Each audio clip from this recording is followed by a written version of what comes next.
బొడ్డెమ్మ బతుకమ్మకు మరో పేరు.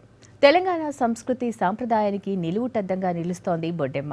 తెలంగాణ ఆడపడుచులు జరుపుకునే ఈ పండుగ ప్రాధాన్యత ఏంటో ఇవాల్టి మన బతుకమ్మలో తెలుసుకున్నాం.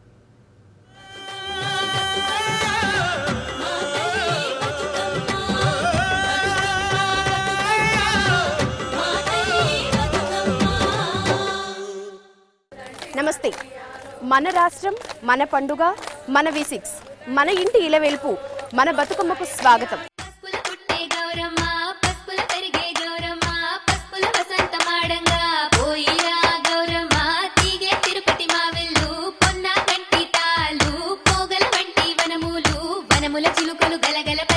తెలంగాణ ఆడపడుచుల ఆట పాటల సందడి బతుకమ్మ పండుగ.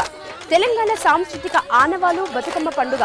తెలంగాణ సాంస్కృతిక సంపద బతుకమ్మ పండుగ. అసలు బతుకమ్మ పండుగ వారసత్వ సంపద మాత్రమే కాదు, ఇక్కడి మహిళల స్వేచ్ఛకు, సాధికారతకు ఘనమైన ప్రతీక బతుకమ్మ పండుగ. మన సంస్కృతి జానపదుల సంస్కృతి. దీనికి చారిత్రక ఆనవాళ్లు తెలంగాణలోని అన్ని ప్రాంతాల్లో కనిపిస్తాయి.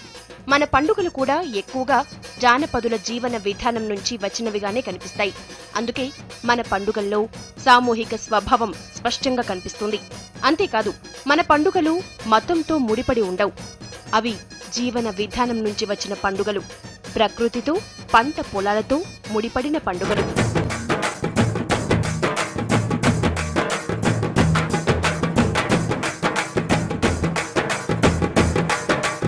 తెలంగాణ సంస్కృతిని ఒకప్పటి ఆధిపత్య సంస్కృతులు ప్రభావితం చేయడానికి అనేక రకాలుగా ప్రయత్నించాయి.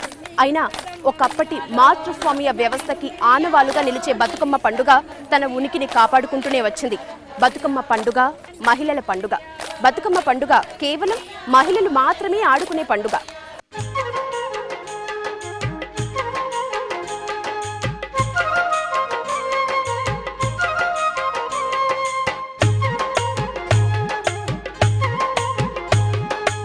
మన సంస్కృతిపై వీరశైవం ప్రభావం బలంగా ఉంది.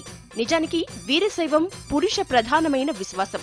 అప్పటి వరకు తెలంగాణలో ఉన్న జానపద గిరిజన సంస్కృతిని పక్కనబెట్టి వీరశైవం ఆధిపత్యానికి వచ్చింది. నిజానికి తెలంగాణలో ఇప్పుడు పూజిస్తున్న ఎల్లమ్మ, సమ్మక్క సారలమ్మ, ముత్యాలమ్మ, బతుకమ్మ అందరూ ఒకప్పటి పురుష ఆధిక్యతను ఎదురించి పోరాడిన రూపాలు. ఈ పండుగలన్నీ మహిళను విముక్తి చేసుకోవటానికి, వారి ఆత్మ గౌరవాన్ని కాపాడుకోవడానికి ఏర్పాటు చేసుకున్న పండుగలే. వీరశైవం పురుష ప్రధానమైనటువంటి మతం.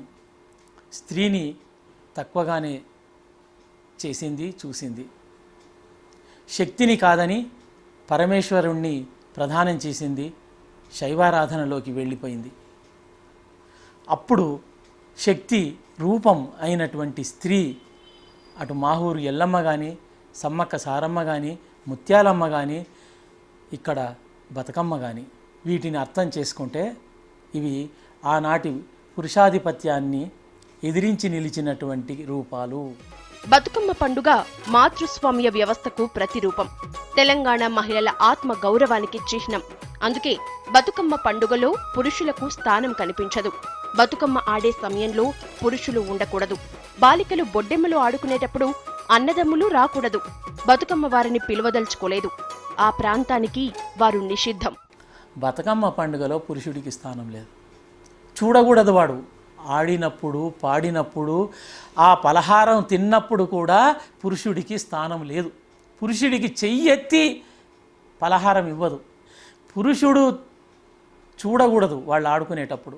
బాలికలైనా మహిళలైనా బొడ్డెమ్మలాడినప్పుడు కూడా అన్నదమ్ములు రాకూడదు. తెలియకుండానే రారు వాళ్ళు. వాళ్ళు ఎందుకు రారు? వాళ్ళు ఎందుకు రిస్ట్రిక్ట్ అయినారు ఆ ప్రాంతానికి? ఆ గీత దాటి పోవడానికి వీల్లేదు. లక్ష్మణ రేఖ కంటే గొప్ప రేఖ అది. ఏ అన్న తన చెల్లెలు, తన అమ్మ ఆట ఆడుతున్నప్పుడు చిన్నపిల్లలైతే చెప్పలేం, కానీ పెద్దవాళ్ళు మాత్రం చూడదలుచుకోలేదు. కాదు, ఆమె పిలువదలుచుకోలేదు. పుట్టుకకి ఆధారమైన గర్భాన్ని పూజించటం, గౌరవించటం జానపదుల సంస్కృతి. బతుకమ్మను గర్భానికి చిహ్నంగా చెప్తారు. గర్భ పూజను, మాతృమూర్తి పూజను చేసుకోవటమే బతుకమ్మ పండుగ. అసలు 9 రోజులు జరిగే పండుగను నవమాసాలకు ప్రతీకగా చెప్తారు.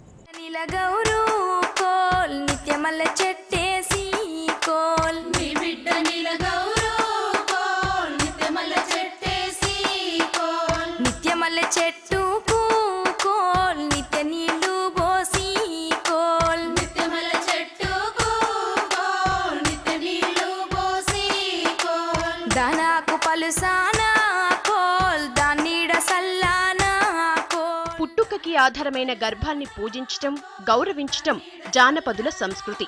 అందుకే బతుకమ్మ పండుగ మహిళల సంతాన సాఫల్యతకు సంబంధించిన పండుగ అంటారు.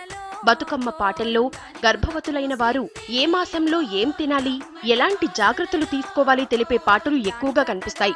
పేర్చిన బతుకమ్మ ఆకారాలను చూసినా లింగం, భూమి, గర్భం, ధాన్య రాశి కనిపిస్తాయి.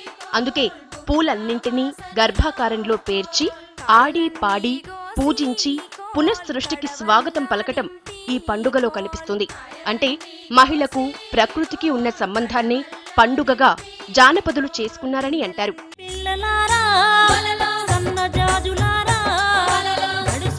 స్త్రీ ప్రకృతిలో ప్రకృతిగా తను ఆటపాటల్లో వ్యవసాయంలో తిరిగిన స్త్రీ, శ్రమ సౌందర్యాన్ని పొందిన స్త్రీ ఆ పూలన్నింటినీ, ఇవి ఏ బాటపంటి పూసే పూలు, ఏ ఖరీదైన పూలు కావు, ఆ పూలన్నింటినీ తెచ్చి చక్కగా ఒక నైపుణ్యంతో పేర్చి అక్కడ స్త్రీశక్తి రూపంగా మేరు ప్రస్తారంగా గౌరమ్మను నిలబెట్టి శ్రీచక్ర రూపంలో కొలుచుకుంటుంది. ఆమె సృష్టికి రూపం ఇది పూల గోపురంగా ఉండి త్రికోణ రూపంలో ఉండడంలో ఆ ప్రకృతిని పురుషుని సమాగమం చేసే రూపమే బతుకమ్మగా మారింది. బతుకమ్మ పండుగ ప్రకృతి పండుగ, భూదేవి పండుగ. ప్రకృతి, భూదేవి రెండు పునరుత్పత్తి రూపాలు. అందుకే బతుకమ్మ పాటల్లో వైద్యం, సేద్యం రెండూ కనిపిస్తాయి. బొడ్డెమ్మ, బతుకమ్మలు కడుపు పంటకు ప్రతీకలుగా నిలుస్తున్నాయి. అందులో భాగంగానే రెండంచెల్లో పండుగ జరుగుతుంది. బొడ్డెమ్మ పండుగలో గద్దెకు, వెంపలి చెట్టుకు, బతుకమ్మ పండుగలో పూలకు ప్రాధాన్యమిస్తారు.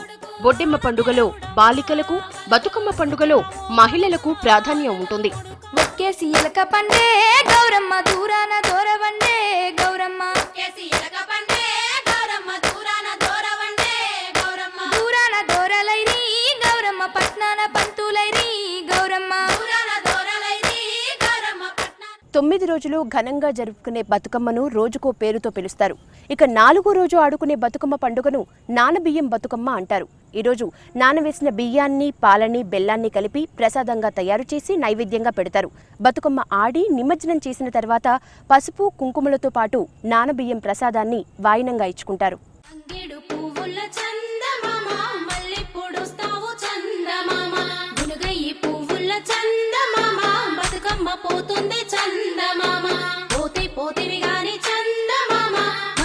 బతుకమ్మలో 4వ రోజు జరుపుకునే బతుకమ్మను నానబియ్యం బతుకమ్మ అంటారు. ఈ రోజున పాలు, నానవేసిన బియ్యంతో ప్రసాదాన్ని తయారు చేస్తారు. రాత్రంతా బతుకమ్మ ఆడి పాడి నీటిలో వదిలి ఆ తర్వాత బియ్యం, బెల్లం, పాలతో తయారు చేసిన ప్రసాదాన్ని అందరూ కలిసి తీసుకుంటారు.